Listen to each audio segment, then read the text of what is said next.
12 to 17. Listen to part of a lecture in a music class.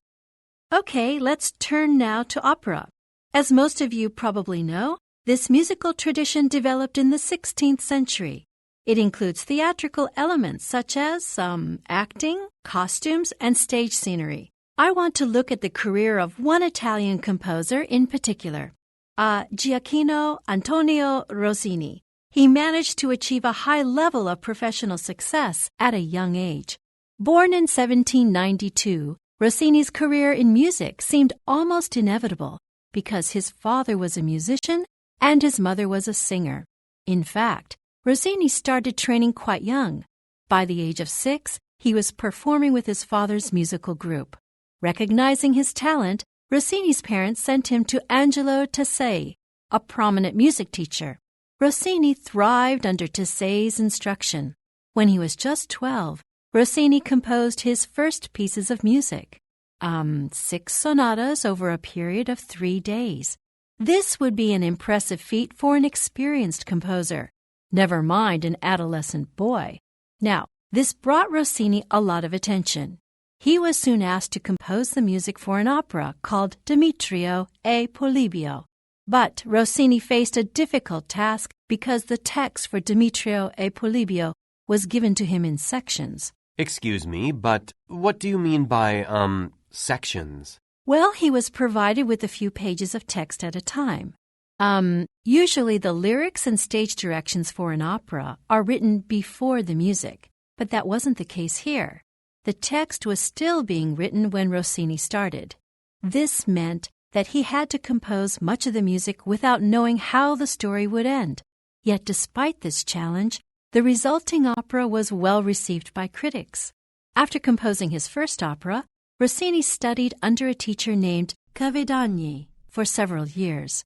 This period had the most profound impact on Rossini's development as a composer, but probably not for the reasons you would guess.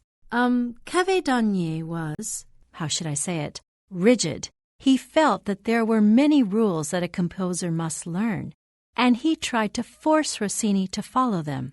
This did not sit well with Rossini, who responded by adopting a more flexible approach. It sounds like he was a bit of a rebel. That's one way of putting it. The end result was that Rossini developed a very innovative style. For example, he often used the same melodies over and over to build tension. He also incorporated the rhythms of Italian folk music. But his greatest break with tradition was that he made music the focus of his operas. Most composers felt that the vocals were more important. Over the next decade or so, Rossini wrote many operas, but he earned his place in music history with The Barber of Seville, a romantic comedy produced in 1816. This opera was based on a stage play by Pierre Beaumarchais that was already very popular in Europe. So there was a lot of public interest in this opera before it was even performed. Yes? Are you saying that Rossini shouldn't be given credit for the success of The Barber of Seville? That isn't the impression I meant to give. The Barber of Seville includes many of the innovations I mentioned earlier. It showcased Rossini's skill as a composer like no other piece. As a result, the opera was a hit with contemporary audiences and is now considered one of the greatest operas of all time. Rossini became a household name in Europe. In fact, some claim that he was more famous than Beethoven. Now get ready to answer the questions. You may use your notes to help you answer. 12. What is the lecture mainly about?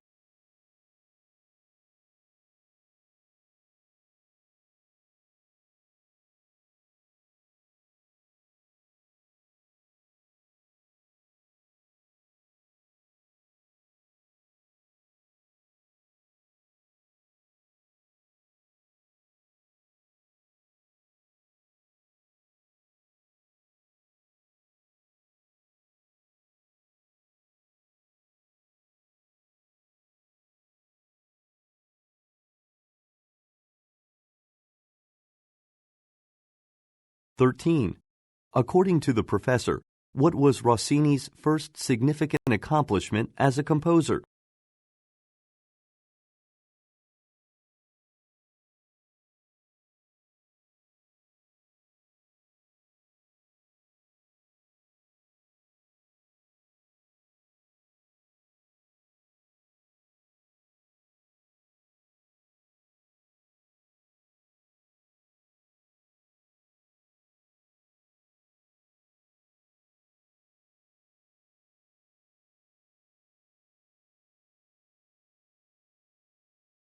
14. What does the professor say about Demetrio e Polibio?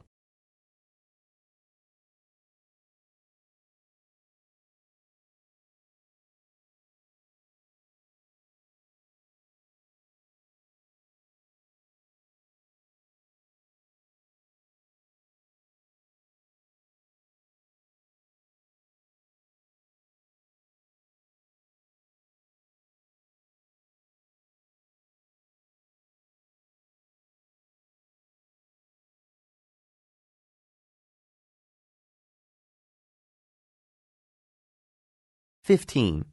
How did studying with Cavedani influence Rossini?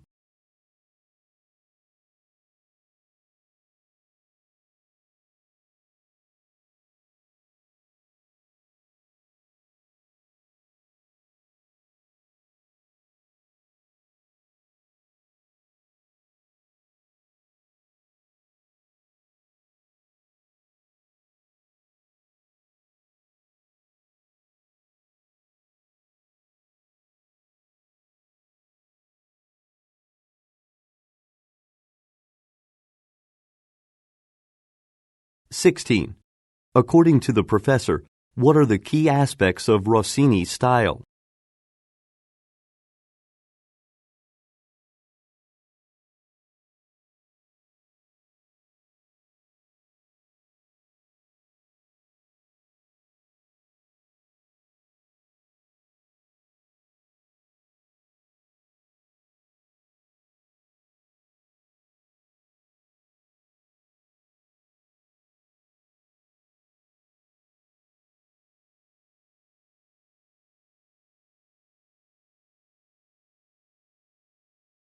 "17.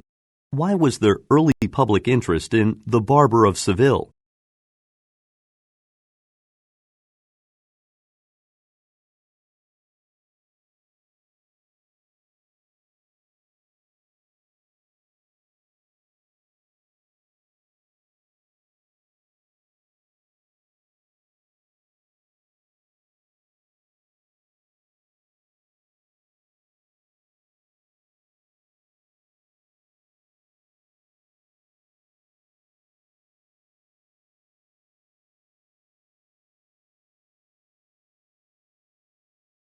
(18-22).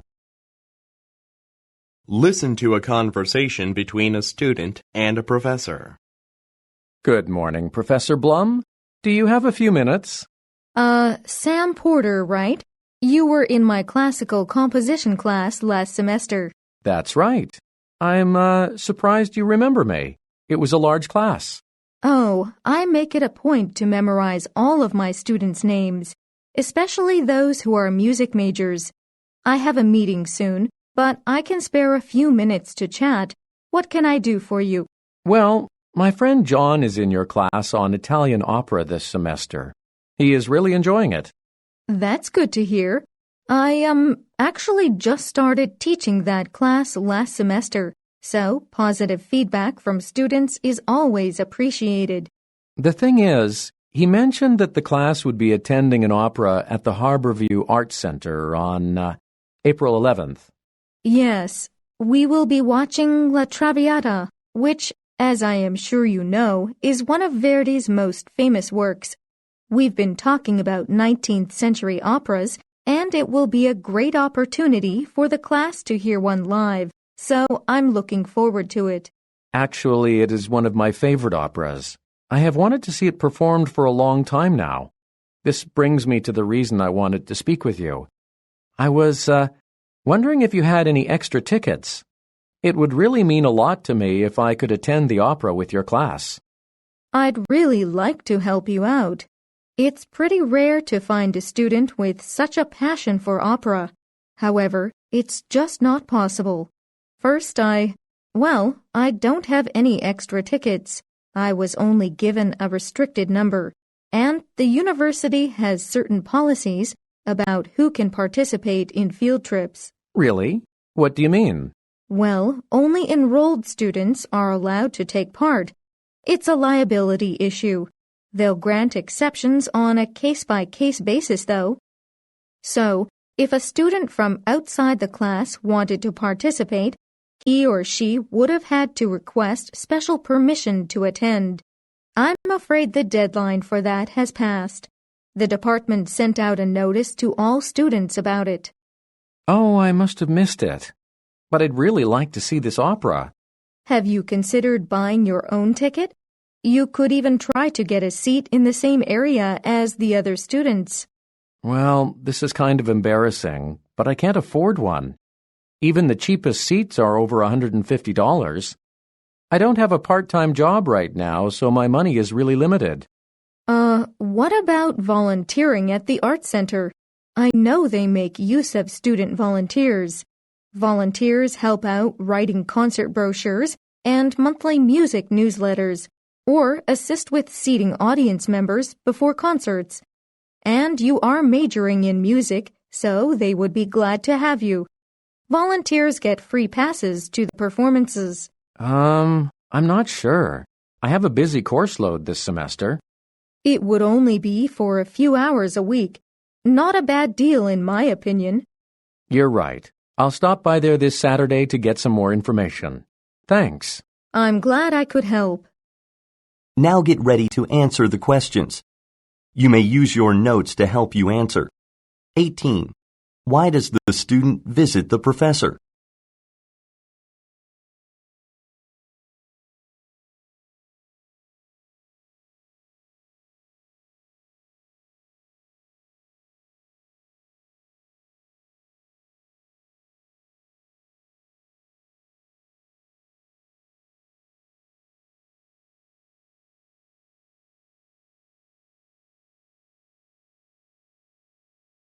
19.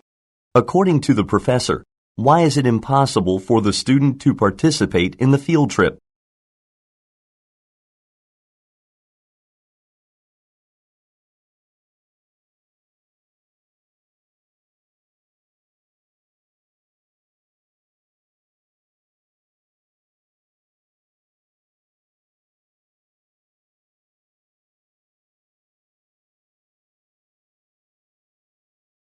20. Why does the student have very little money right now?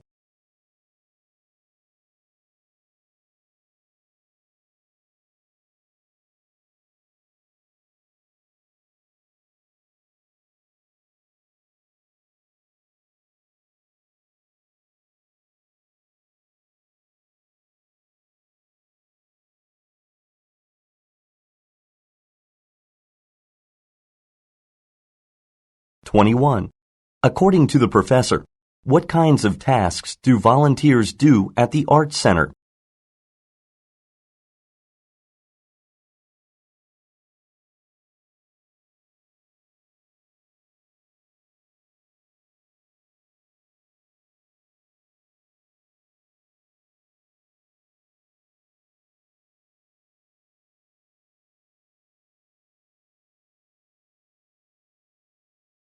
22. According to the conversation, why is the student uncertain about volunteering?